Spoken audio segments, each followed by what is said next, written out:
je m'appelle Julie, je travaille à l'Atelier des Chefs depuis 4 ans et demi. L'Atelier des Chefs a été créé en 2004 par deux frères, les frères Bergerot et Jean-Sébastien Montpoil, qui est un ancien chef du Ritz, dans l'idée de remettre les Français au fourneau. Et donc pour ça, ils ont créé un premier atelier à Paris, dans le 8e arrondissement. Ils ont lancé plus récemment des cours de cuisine en ligne.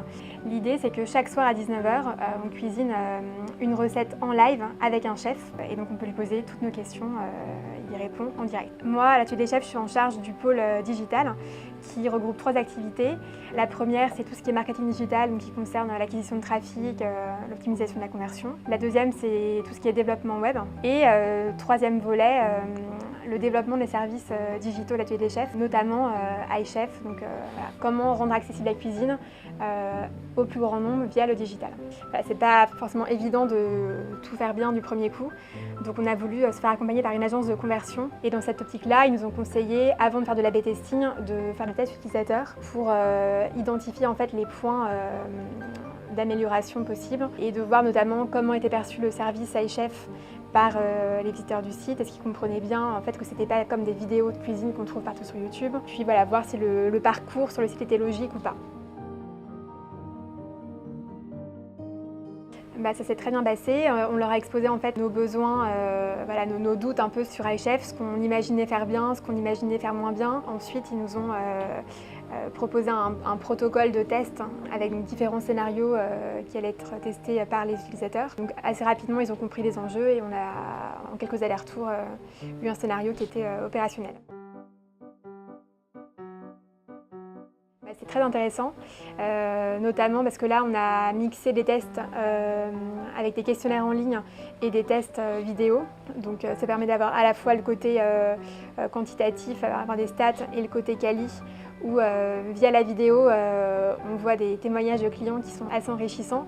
C'est pas toujours agréable à entendre, mais on est là pour se remettre en question et ça permet aussi d'avancer et de se dire voilà, ça pour nous c'était pas un point qu'on a identifié comme bloquant, mais nos clients c'est pas forcément nous la cible, donc voilà, ça permet de se remettre en question. En fait, ce qui se passe, c'est qu'on avait fait de l'A/B testing avant, mais sans savoir vraiment quoi tester. Chacun avait des intuitions différentes, donc on avait envie de faire beaucoup de tests. Là, on avait besoin de prioriser et de vraiment se focaliser sur les points les plus importants. Et donc grâce aux tests, on a pu se rendre compte qu'il y avait des choses qui étaient prioritaires à tester. Ça a plutôt confirmé des intuitions qu'on avait, ou alors voilà, confirmer que ça c'était plus prioritaire, plus critique que d'autres aspects. D'un point de vue relation, ça s'est très bien passé. On a trouvé qu'ils étaient assez à l'écoute. On a travaillé aussi en trio en fait, avec l'agence de conversion, avec Testapic et nous.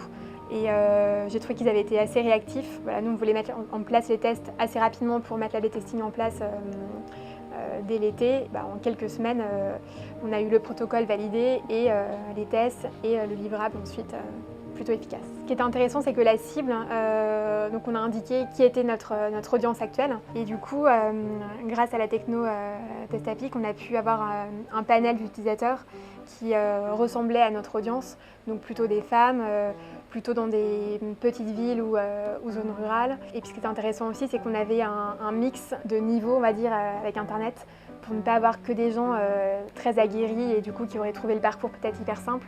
On avait des gens aussi qui étaient novices et donc c'était assez représentatif de la cible.